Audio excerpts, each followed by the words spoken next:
Herkese selamlar, kanalıma hoş geldiniz, sefalar getirdiniz dostlarım. Dostlarım, videoya geçmeden önce şunu belirtmek isterim.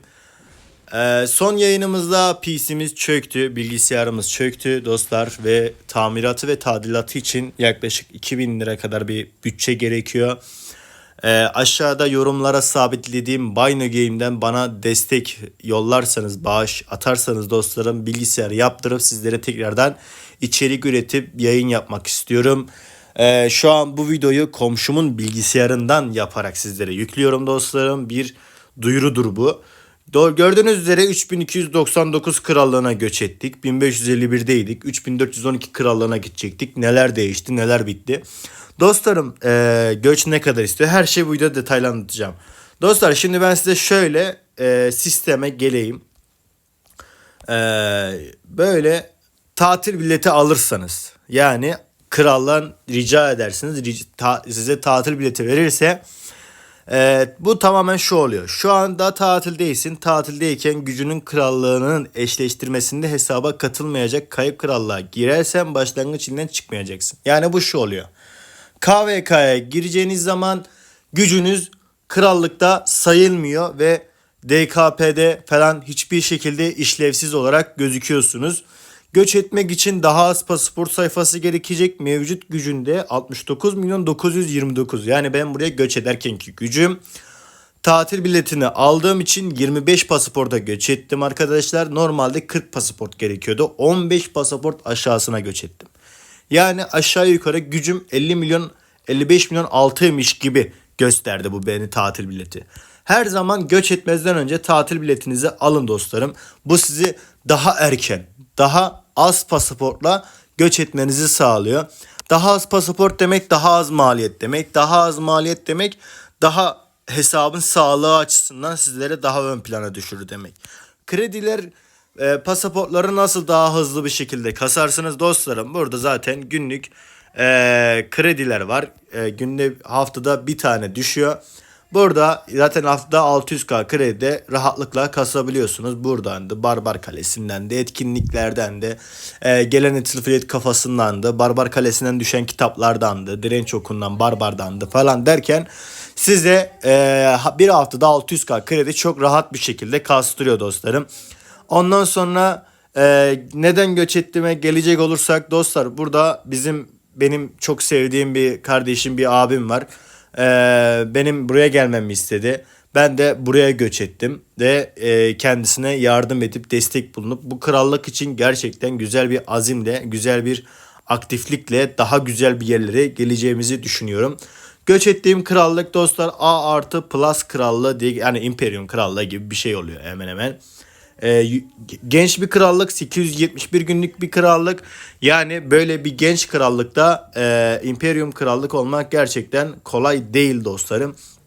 Şöyle birlik gücünü gösterecek olursak, birinci birlikleri 11 milyar güç bandında, ikinci birlikleri 9 milyar bandında, üçüncü birlikleri 4 milyar bandında. Total olarak 4 yıldızları var dostlarım. Şöyle 2, şöyle de 2 olmak üzere toplam 4 yıldızları var. Yani genelde KVK'ları kazanan bir krallık. KVK zamanları, yani bu biraz, yani birkaç güne de 50 kişi daha göç edecek bu krallığa ve göç edecek olan hesaplar gerçekten çok muhteşem ötesi bir hesaplar. Tamamıyla SVIP hesaplar, büyük hesaplar, yani normalde normal bir hesabı almıyorlar bu krallığa. Biz de kendimizi gösterdik, dedik işte araya tanış falan girdi. Onun için bizi kabul ettiler. Şimdi bu krallık hem temizlik yapıyor hem göç alıyor dostlarım. Yani düşük güçlü olan, kötü hesaplar olan, DKP'yi tamamlayamayan kral hesapları gönderiyorlar ve yerlerine SVIP, VIP 18 üzeri, bak minimum VIP 18 üzeri hesap alıyorlar ve KP'si 4 milyar üzeri hesap alıyorlar. Benim hem KP'm kurtarmıyor hem VIP'm kurtarmıyordu. Onun için araya tanışlar falan girdi. Ondan dolayı biz buraya göç edebildik dostlarım. Kıtalarımızın iade zamanı, yani KVK'dan göç ettiğimiz için ölen birimlerimiz vardı. Yaklaşık 1 milyon kadar.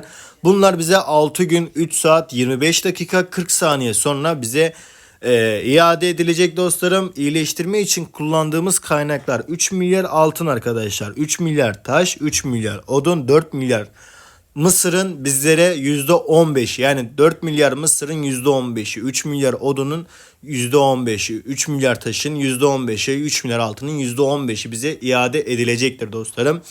Bu fazla bir kaynak yapmıyor ama ben buradaki kralla görüştüm. Bana dediler ki ne, işte KVK'ya gireceğimiz zaman sana biz kaynak yardımı yapacağız, savaşman için kaynak gerekli desteği sana sağlayacağız. Hiçbir problem yok. O yönden yana sıkıntın olmasın dediler dostlar.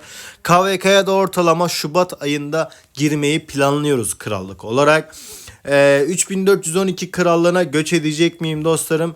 Onu soracaksınız yüksek ihtimalle. Dostlar, 1-2 KVK falan buradayım. Burada savaşacağım, burada kalacağım. Ondan sonra tekrardan göç duruş işini düşüneceğim dostlarım. Çünkü 3412 kralla yani İbrahim abiyle falan da görüştüm ben. Onlardan da istişare ettim. Ondan sonra bizim kralımız 1551'in kralı İdris abiyle, yani infazla falan da görüştüm. Onun da fikirlerini aldım. Ondan sonra Zaloğlu, pilotluğunu yaptığım adam Osman abinin de fikirlerini aldım.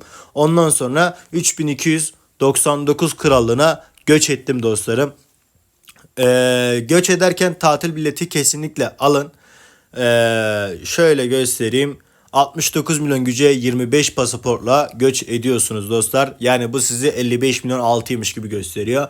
Normalden 15 pasaport daha az. Ben 69 milyon güce aşağı yukarı ortalama 40 pasaport veriyorum. Ama 69 milyona tatil bileti aldığım zaman nereden baksanız 25 pasaporta göç ettim. Yani bu da ne demek oluyor? 15 pasaport aşağısına demek oluyor. Bu da sizin göç ederken pasaportunuzun daha az gitmesine sebep oluyor dostlarım.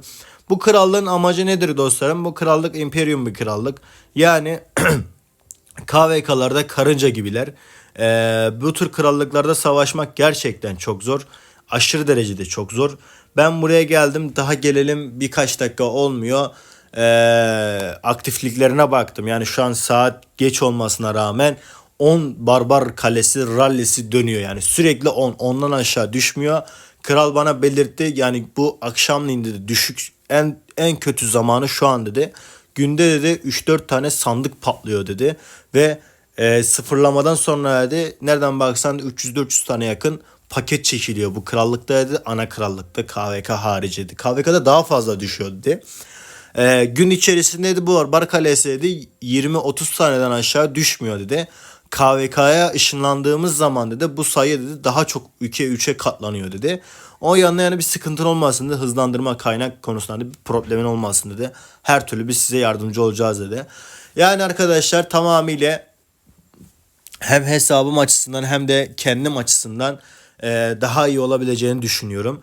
Biraz burada kendimi toplayabileceğime inanıyorum. Hem KP konusundan hem VIP konusundan hem hızlandırma hem kaynak konusundan kendimi daha iyi yerlere getirebileceğimi planlıyorum dostlarım.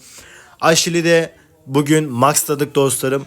Arthur Aşil çıkıyorduk ve Arthur'umuzun bir skill'i eksikti dostlar. Toplam şimdi 4 kıtamız hazır oldu. Kıyşı, Bayki, Kubing ve Arthur olmak üzere 4 kıtamız sağlam oldu dostlarım. Şimdi Ragnar Scipio'ya döndük arkadaşlar. Yani önce şu takı kısımlarını halledeceğiz. 3 tane takı eksiğim var. 3 tane takıyı hallettikten sonra Ragnar'a döneceğiz dostlarım. Ragnar'ın ekipmanlarını yapacağız. Ondan sonra hesabımız 5 kıta aktif bir şekilde alanda, açık alanda savaşabilecek potansiyele gelecek. Buradaki vali 20 altın kafa etkinlikleri ise tamamen DKP'de gösterdiğim verime göre hesaplanıyor. Ona göre gidiyor dostlarım. Sizleri daha çok yormayayım, daha çok uzatmayayım videoyu. Dediğim gibi dostlarım, bilgisayarımın yapılması için 2000 liraya kadar bir ihtiyacım var. Yorumlarda sabitlediğim Bagno Game'den bana destek olabilirsiniz. Unutmayın, az çok demeyin. Sizin gönderdiğiniz 1 lira dahi benim için bir destektir dostlarım. Her şey için teşekkür ederim şimdiden. Sizleri çok seviyorum. Kendinize iyi bakın. Hoşça kalın. Bay bay.